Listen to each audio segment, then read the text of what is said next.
Bonjour, aujourd'hui on se penche sur le marché immobilier français. On a les données d'avril 2025, notamment l'analyse de Michel Mouillard, via le baromètre LPI-IAD. Mhm. On entend parler de reprise, mais bon, est-ce que c'est si simple? Il y a des signaux un peu contradictoires chez l'impression. Oui, c'est souvent le cas en immobilier. C'est jamais tout noir ou tout blanc. Exactement. Alors l'idée c'est de décortiquer un peu tout ça, voir ce que disent vraiment les chiffres. Allons-y. Bon, premier constat, globalement les prix dans l'ancien remontent. C'est ça. On est sur plus 0,7% sur un an. Alors qu'on sortait d'une grosse baisse, moins 4,6% l'année d'avant, Tout à fait. C'est un vrai retournement.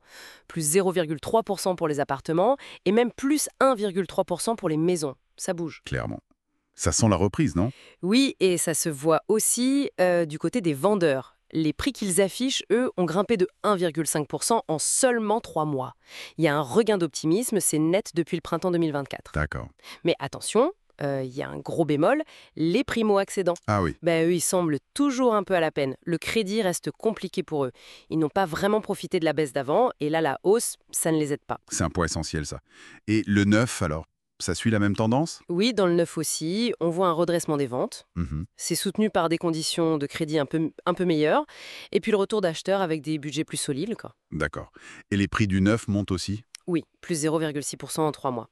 Et on attend de voir l'effet des mesures du gouvernement, ça pourrait encore accélérer un peu. Donc une tendance haussière assez générale, mais vous disiez attention aux nuances. Exactement. Parce que cette image globale, elle cache d'énormes disparités, géographiques surtout. C'est-à-dire?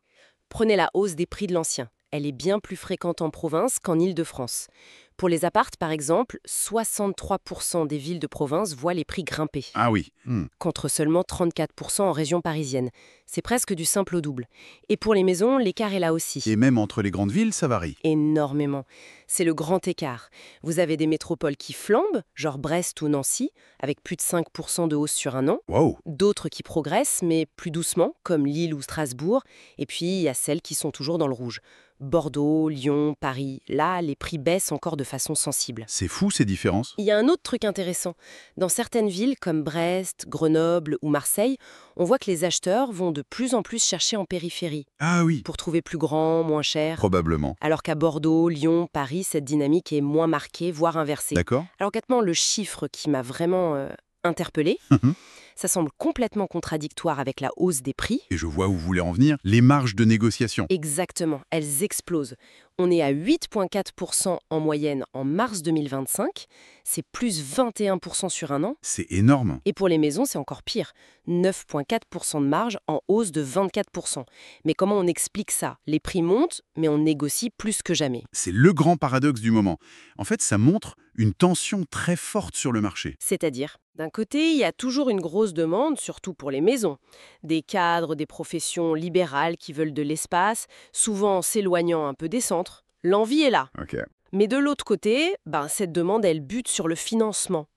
Même si les taux ont un peu baissé, l'accès au crédit reste un parcours du combattant pour beaucoup. Mhm. Donc les vendeurs affichent des prix en hausse, poussés par l'optimisme, mais les acheteurs, eux, ils sont obligés de négocier très très ferme pour que leur dossier passe. Donc, le prix affiché et le prix signé, c'est plus du tout la même chose en ce moment. Voilà, c'est ça. Et c'est particulièrement spectaculaire pour les grandes maisons familiales, 5-6 pièces et plus. Ah oui. Là, les marges ont fait un bond de 36% sur un an. On frôle les 11% de négo en moyenne. C'est du jamais vu, quasiment. Incroyable. Bon, et si on regarde le nombre de ventes, ça donne quoi? Alors, les chiffres montrent une hausse de 7,5% au premier trimestre 2025 par rapport à l'année dernière. Ça, c'est plutôt encourageant. Oui, c'est un signe positif. Mais, petit bémol quand même, c'est un léger recul par rapport à fin 2024. On est à moins 1,1% par rapport au dernier trimestre. Ça montre une certaine fébrilité. Une reprise fragile donc. Tout à fait. La reprise est là, mais elle est fragile. Faut pas oublier le contexte économique global. Oui, l'incertitude. Voilà, la croissance qui ralentit un peu, le chômage qui pourrait remonter. Et puis, on voit que la demande de crédit immobilier, elle s'essouffle un peu depuis janvier. Ah bon? Malgré la baisse des taux. Oui, parce que les taux baissent, mais plus lentement qu'avant. Et cette baisse, elle ne suffit plus à compenser l'effet de la hausse des prix sur le pouvoir d'achat. C'est important de le rappeler. Hmm. Le volume de prêts accordés reste très bas, Ah oui, comparé à la normale. on est environ 26% en dessous de la moyenne des années 2016-2019. C'est encore loin d'être revenu à la normale. D'accord. Donc si on essaye de synthétiser tout ça, oui, Le marché immobilier français montre des signes de reprise. Les prix remontent dans l'ancien, dans le neuf. L'analyse de Michel Mouillard le confirme bien. C'est ça. Mais c'est une reprise très inégale selon où on se trouve. Elle est marquée par cette tension incroyable. Prix affiché en hausse, mais marge de négociation record, surtout pour les maisons. Exactement. Et tout ça reste quand même très dépendant de l'économie générale et d'un accès au crédit qui n'est pas encore complètement rétabli. C'est une bonne synthèse. La situation est vraiment complexe. Et ça nous amène à une question peut-être pour conclure. Hmm. Si les prix affichés montent, mais qu'il faut négocier comme jamais, surtout pour ces maisons familiales recherchées hors des grands centres, qu'est-ce que ça dit de l'accessibilité réelle au logement aujourd'hui? C'est une excellente question. Est-ce qu'on n'est pas en train de voir se dessiner un marché à deux vitesses ?